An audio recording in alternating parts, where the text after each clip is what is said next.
Selamat datang bagi Bapak dan Ibu, saudara yang terkasih dalam nama Tuhan. Selamat bergabung bersama kami dalam ibadah online GPDI Pasir Nangka. Mari kita berikan pujian yang terindah bagi Tuhan. Kita mau menyembah Dia.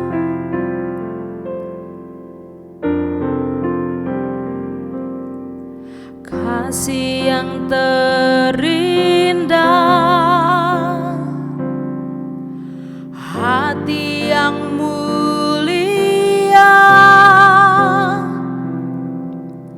hanya ku temukan di dalam-Mu, Yesusku. Pujian dari hatiku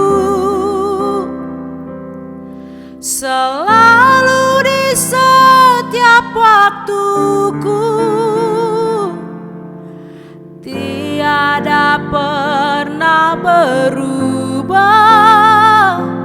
kasih-Mu. Karya terbesar dalam hidupku, pengorbanan-Mu yang selamatkanku. Engkaulah harta yang tak ternilai, yang ku miliki dan ku hargai. Yesus, Engkau ku kagumi. Karya terbesar yang Tuhan lakukan bagi kita adalah Ia mengorbankan nyawanya untuk saya dan saudara.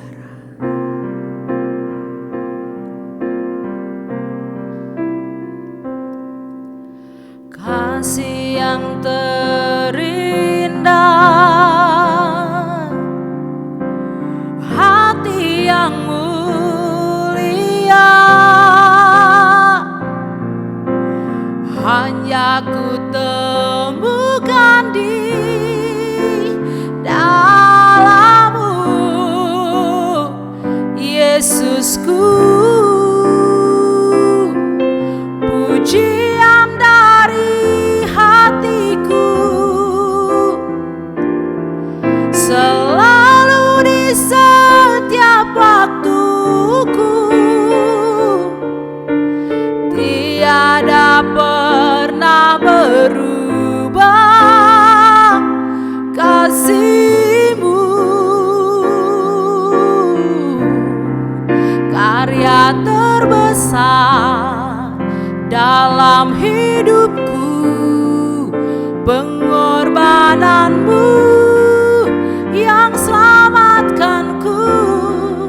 Engkaulah harta yang tak ternilai, yang ku miliki dan ku hargai.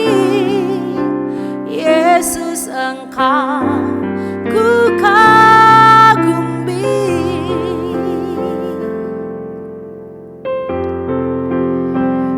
Tidak ada kasih yang lebih besar dari kasih seseorang yang rela mengorbankan nyawanya bagi para sahabat-sahabatnya.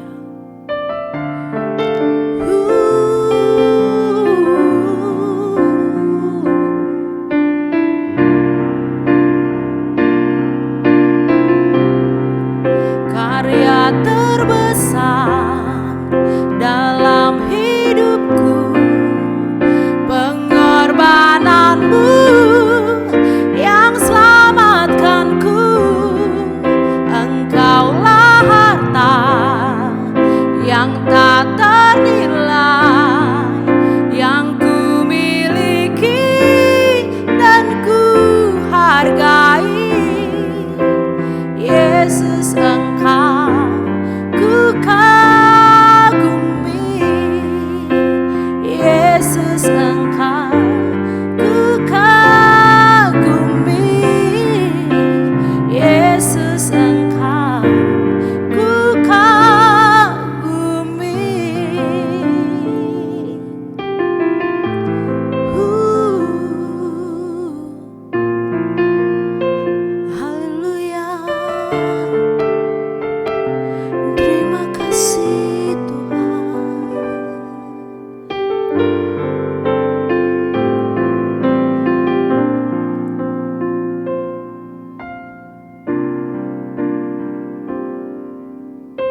Jumpa lagi dalam ibadah online GPDI Pasir Nangka.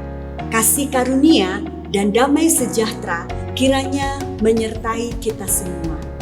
Keselamatan yang diberikan oleh Allah di dalam dan melalui Yesus Kristus mendatangkan berkat-berkat yang tidak ternilai. Dikatakan tidak ternilai karena tidak ada yang dapat menandinginya. Bahkan seluruh kekayaan dunia ini pun tidak dapat membeli berkat-berkat itu. Tapi tahukah saudara bahwa berkat-berkat tersebut merupakan bonus bagi setiap mereka yang menerima keselamatan di dalam Yesus Kristus. Apakah berkat keselamatan itu? Menjadi anak Allah adalah salah satu berkat keselamatan, the blessing of salvation, yang akan menjadi tema pemberitaan firman Tuhan saat ini dan disampaikan oleh Bapak Gembala. Mari sama-sama kita berdoa.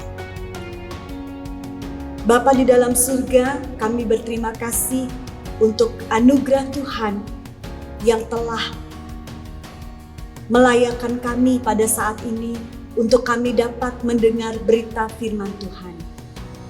Kiranya roh hikmat dan wahyu menjadi bagian kami pada saat ini, sehingga kami dapat mengerti setiap rahasia firman Tuhan yang disampaikan. Itu sebabnya bekerjalah ya Roh Kudus, berikanlah kepada hamba-Mu hikmat dan marifat serta urapan yang dari tempat maha tinggi, supaya kepada kami diberitakan firman Tuhan yang dapat mengubahkan kami semua. Terima kasih Tuhan. Kami siap menerima firman-Mu di dalam nama Tuhan Yesus Kristus. Haleluya. Amin. Puji Tuhan, firman Tuhan pada hari ini, yaitu berkat yang menyertai keselamatan, yang maksudnya adalah berkat menjadi anak-anak Allah. Sebagai ayat pokok, saya ingin kita bersama-sama membuka Alkitab kita di dalam kitab Efesus, pasalnya yang kedua, ayatnya yang ke-8 dan yang ke-9. Demikian bunyi firman Tuhan ini. Sebab karena kasih karunia, kamu diselamatkan oleh iman. Itu bukan hasil usahamu, tetapi pemberian Allah. Itu bukan hasil pekerjaanmu. Jangan ada orang yang memegahkan diri. Jelas saudara yang dikasihi Tuhan, bahwa keselamatan itu bukan karena usaha kita. Keselamatan itu bukan karena pekerjaan kita. Tetapi keselamatan itu adalah kasih karunia Allah yang dikaruniakan kepada kita. Kita belajar mengerti apa kata kasih karunia Allah. Di dalam terjemahan Yunani, dia memakai kata karunia atau anugerah. Maksudnya, keselamatan yang kita terima itu adalah karunia dari Allah. Kata karunia itu dipakai kata charis. Kata charis diambil dari kata charisomai, yang artinya pemberian dengan cuma-cuma. Pemberian yang menyenangkan hati yang diberikan Allah kepada kita karena kasih sayangnya. Nah saudara yang jelas, untuk memperoleh keselamatan, Alkitab mengajarkan kepada kita, yaitu kita harus percaya kepada Yesus. Salah satu contoh, saya akan coba membuka di dalam kitab Kisah Para Rasul, pasalnya yang ke-16, Kisah Para Rasul, pasalnya yang ke-16, lalu kita akan membaca ayat 30 dan 31, bagaimana seorang kepala penjara yang saat itu dia merasa sangat bingung karena dia lalai dalam tugas. Para napi telah terlepas, dia hanya berpikir, saya akan mati. Tetapi sebelumnya itu dia bertanya kepada hamba Tuhan Rasul Paulus, yaitu kita lihat, yaitu ayat 30, ia mengantarkan mereka keluar sambil berkata, Tuan, Tuan, apakah yang harus aku perbuat supaya aku selamat? Jawab mereka, percayalah kepada Tuhan Yesus Kristus dan engkau akan selamat, engkau dan seisi rumahmu.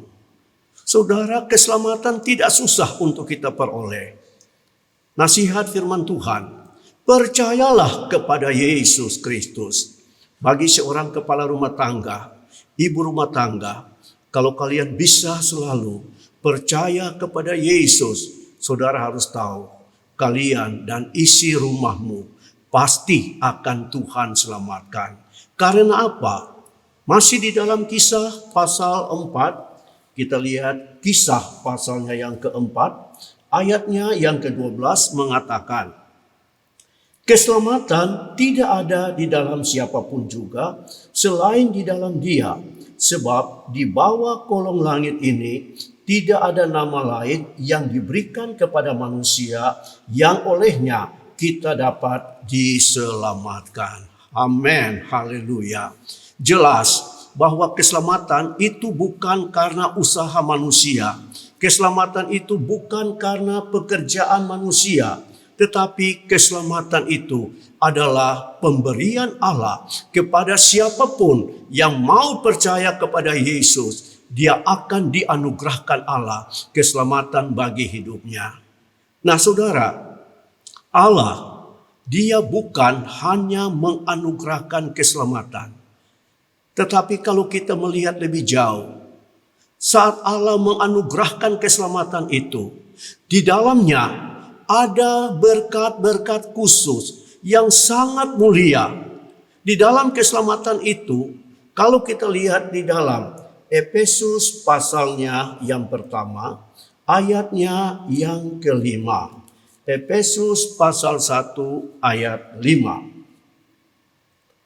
Dalam kasih Ia telah menentukan kita semula oleh Yesus Kristus untuk menjadi anak-anak-Nya, supaya terpujilah kasih karunia-Nya yang mulia, yang dikaruniakannya kepada kita di dalam Dia yang dikasihinya.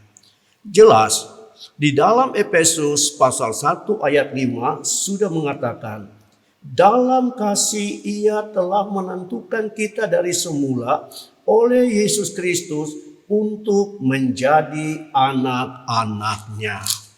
Kita sudah ditentukan saat kita percaya kepada Yesus, saat kita mau menerima Yesus sebagai juru selamat hidup kita, maka Allah menentukan saudara layak untuk menjadi anak-anak Allah.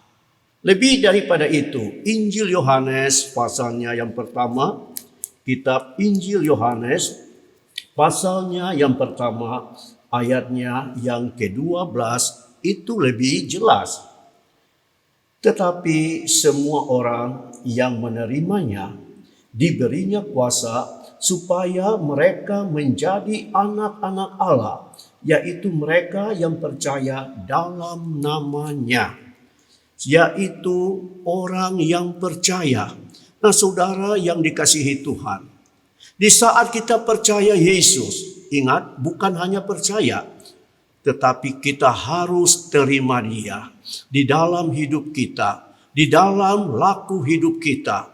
Percaya dan terima Yesus. Alkitab katakan di sini, kita akan diberi kuasa, atau bahasa aslinya dipakai kata exousia, artinya kita diberikan hak untuk menjadi anak-anak Allah.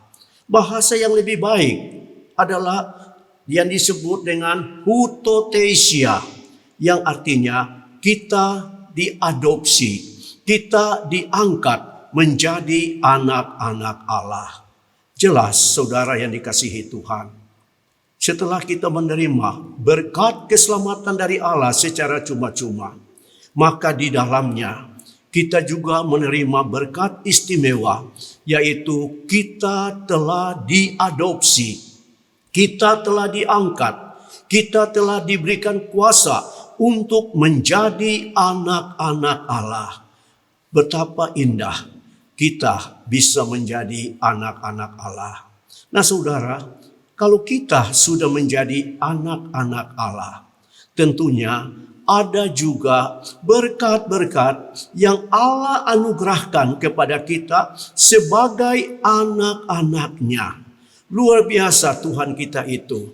Dia tidak akan habis dengan berkat-berkat. Dia Allah yang limpah dengan berkat.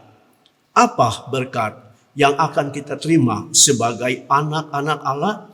Mari kita lihat di dalam Roma pasalnya yang ke-8, ayatnya yang ke-14.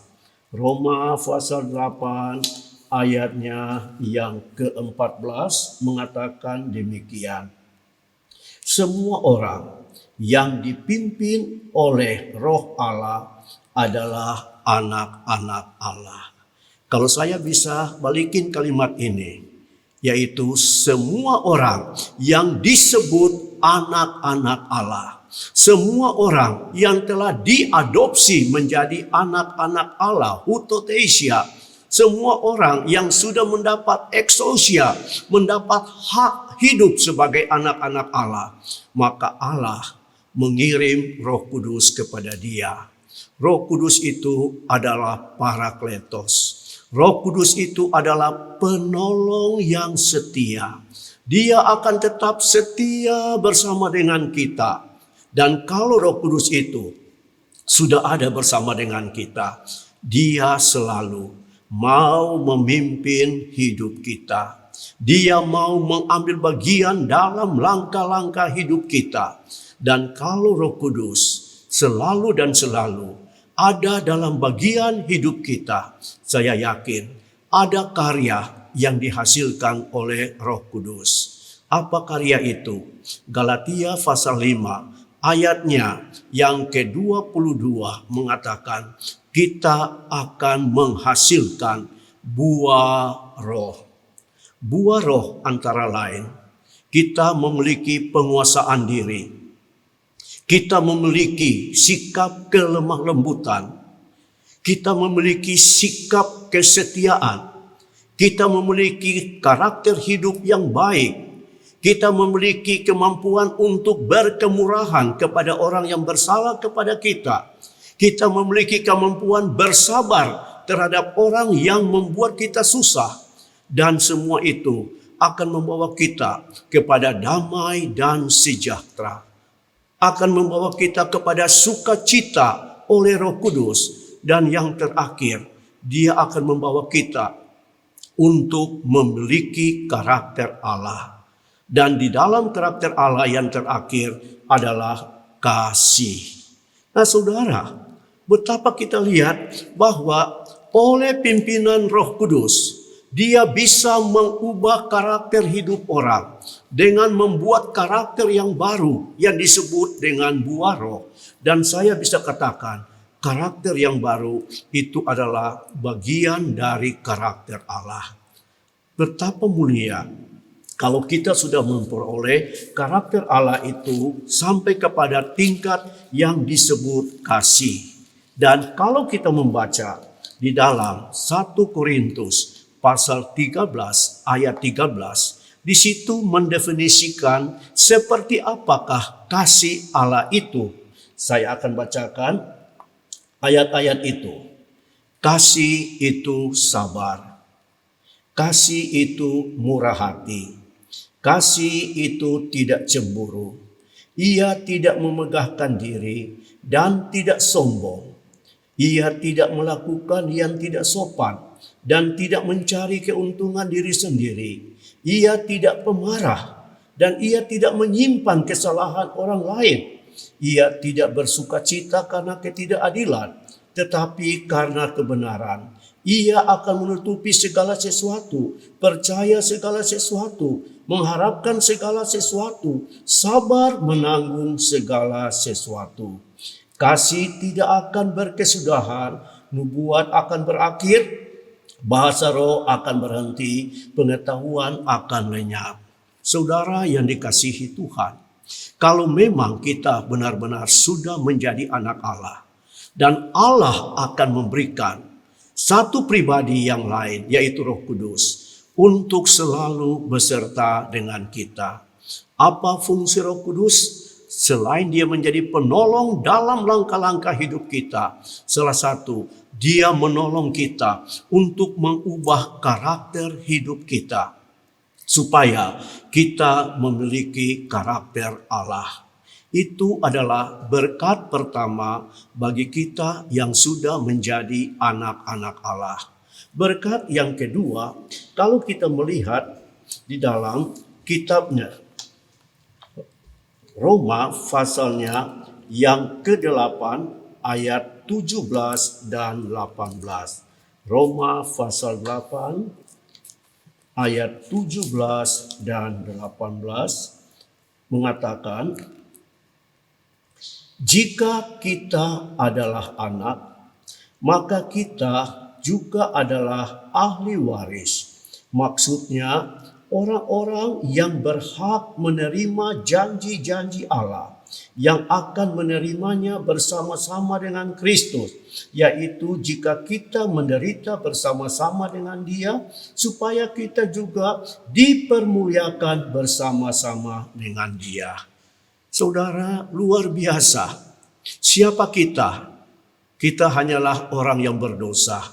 Tetapi oleh karena kasih Allah, Dia sudah menyelamatkan kita. Dan di dalam keselamatan, Dia sudah memberi berkat bagi kita, yaitu kita sudah diadopsi. Kita sudah diangkat untuk menjadi anak-anaknya. Dan kalau kita sudah menjadi anak, ada berkat khusus. Dikatakan dalam Roma pasal 8 ayat 17, kita adalah ahli-ahli waris. Kalau Bapa kita tinggal di surga, Bapa kita punya surga, maka warisan kita adalah surga. Selama kita hidup di dalam dunia, kita sudah bisa mengecap surga itu yang terdapat di dalam Roma pasalnya yang ke-14 ayatnya yang ke-17 mengatakan bahwa kerajaan Allah itu bukanlah soal makan minum, tetapi soal kebenaran, soal damai sejahtera dan sukacita yang dikerjakan oleh Roh Kudus. Nah, ini adalah suatu yang luar biasa. Kalau kita sudah menjadi anak Allah, kita masih di dalam dunia, tetapi Yesus berdoa, datanglah kerajaanmu di bumi seperti di surga. Kerajaan Allah yang datang bagi kita yang masih di bumi adalah damai sejahtera dan sukacita. Inilah yang Yesus katakan, damai sejahteraku, ku tinggalkan kepadamu. Apa yang kuberikan kepadamu tidak seperti yang dunia berikan. Karena damai sejahtera Allah yang melampaui segala akal akan menyertai hati dan pikiranmu. Kedua, yang disebut kerajaan Allah menurut kisah Korintus pasal 4 ayat 20 mengatakan bahwa kerajaan Allah bukan terdiri dari perkataan, tetapi dari kuasa. Maka bagi pribadi yang sudah teradopsi menjadi anak-anak Allah, yakin engkau akan memiliki warisan dari Bapamu di surga adalah kerajaan Allah. Dalam bentuk damai sejahtera dan sukacita oleh Roh Kudus, Anda akan memiliki kerajaan Allah dalam bentuk kuasa, sehingga selama hidup kita bisa berkuasa untuk mengalahkan segala hal-hal yang tidak kita ingini. Dan berkat yang ketiga, sebagai berkat yang terakhir, kita lihat di dalam Ibrani pasalnya yang ke-12, lalu kita akan membaca ayatnya yang ke-6 atau yang ke-5. Sama-sama kita lihat Ibrani 12 ayat 5. Dan sudah lupakah kamu akan nasihat yang berbicara kepada kamu seperti kepada anak-anak? Hai anakku, janganlah anggap enteng didikan Tuhan. Dan janganlah putus asa apabila engkau diperingatkannya, karena Tuhan menghajar orang yang dikasihinya, dan ia menyesahkan orang yang diakuinya sebagai anak. Jikalau kamu harus menanggung ganjaran, Allah memperlakukan kamu seperti anak. Di manakah terdapat anak yang tidak dihajar oleh ayahnya? Tetapi jikalau kamu bebas dari ganjaran yang harus diderita setiap orang, maka kamu bukanlah anak, tetapi anak-anak gampang. Selanjutnya, dari ayat kita yang sebenarnya, kita beroleh ganjaran, dan oleh mereka kita hormati. Kalau demikian, bukankah kita harus lebih taat kepada Bapa segala roh supaya kita boleh hidup? Sebab mereka mendidik kita dalam waktu yang pendek sesuai dengan apa yang mereka anggap baik, tetapi Dia menghajar kita untuk kebaikan kita. Sekali lagi, Dia menghajar kita untuk kebaikan kita, supaya kita beroleh bagian dalam kekudusannya. Memang tiap-tiap ganjaran pada waktu ia diberikan tidak mendatangkan sukacita, tetapi duka cita. Tetapi kemudian ia menghasilkan buah kebenaran yang memberikan damai kepada mereka yang dilatih olehnya. Nah, saudara yang dikasihi Tuhan, ini adalah bagian yang saya rasa cukup berat di saat kita harus menjadi anak-anak Allah. Bapa kita adalah Bapa yang baik.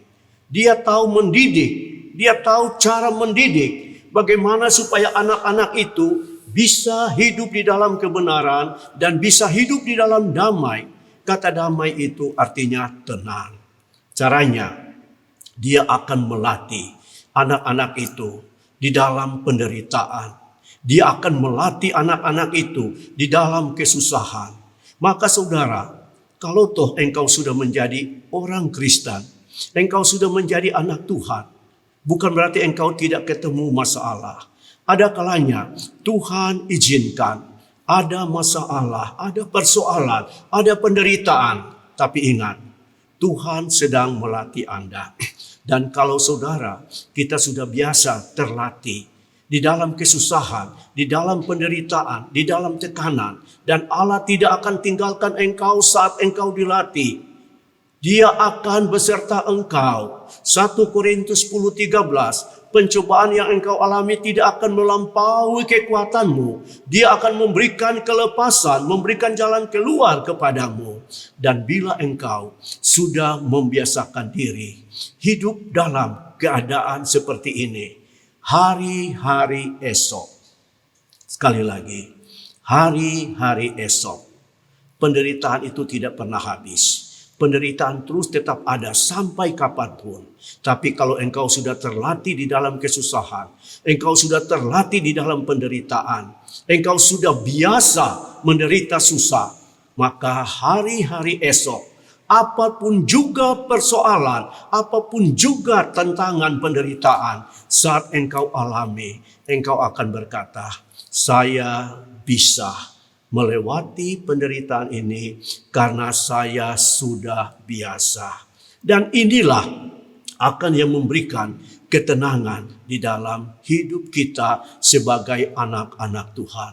Maka saudara yang dikasihi Tuhan, luar biasa Tuhan itu. Dia sungguh baik dan teramat baik. Dia sudah menganugerahkan selamat kepada kita. Dan Dia juga telah mengangkat kita menjadi anak, dan Dia berikan berkat-berkat sebagai anak, yaitu Dia mau senantiasa mengajar kita, mendidik kita, memberikan warisan, supaya anak-anak Allah dibedakan dengan anak-anak yang lain. Tuhan kiranya memberkati semua kita yang mendengarkannya.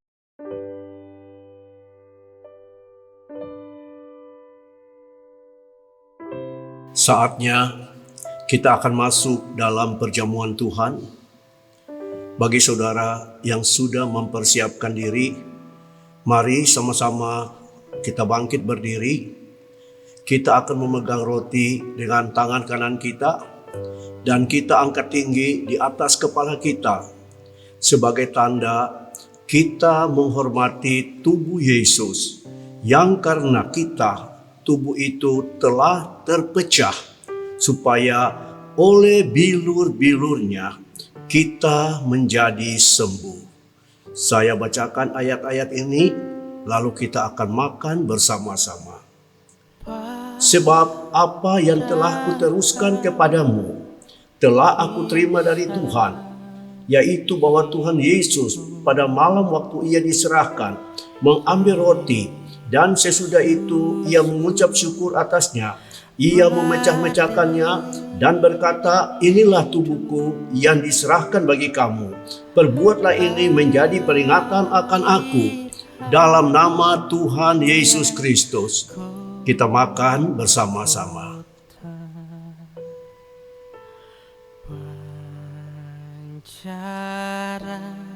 Haleluya, haleluya. Haleluya, haleluya.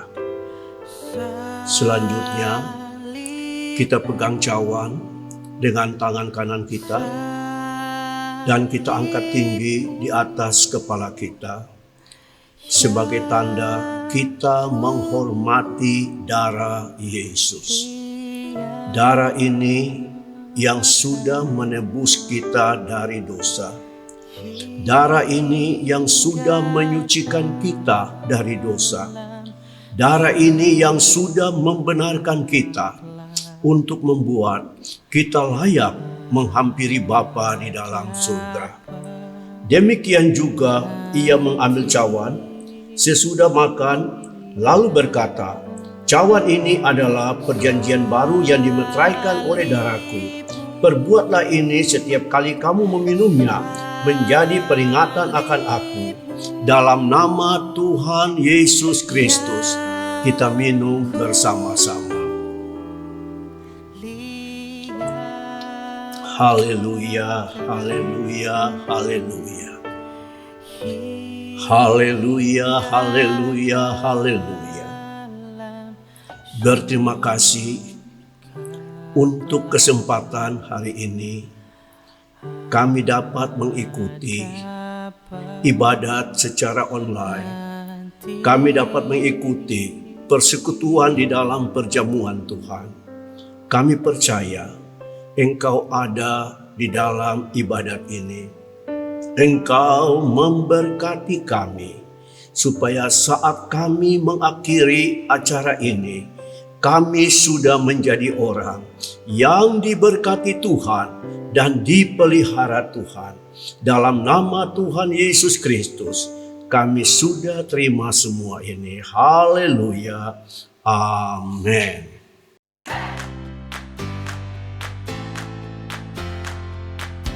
Haleluya, terima kasih untuk firman Tuhan yang telah disampaikan dan semoga firman Tuhan yang telah kita dengar dapat memberkati kita semua. Berikut akan saya sampaikan rangkaian ibadah GPDI Pasir Nangka untuk sepekan. Pada hari Selasa ada kegiatan tim doa wanita yang dimulai pukul 16.00 sampai dengan selesai dan dilanjutkan malam harinya dengan konsel pemuda remaja yang dimulai pukul 19.00 sampai dengan selesai melalui Zoom meeting.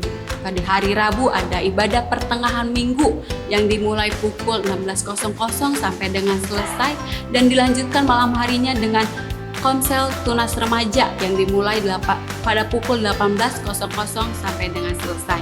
Pada hari Kamis ada kegiatan tim doa wanita yang dimulai pada pukul 16.00 sampai dengan selesai.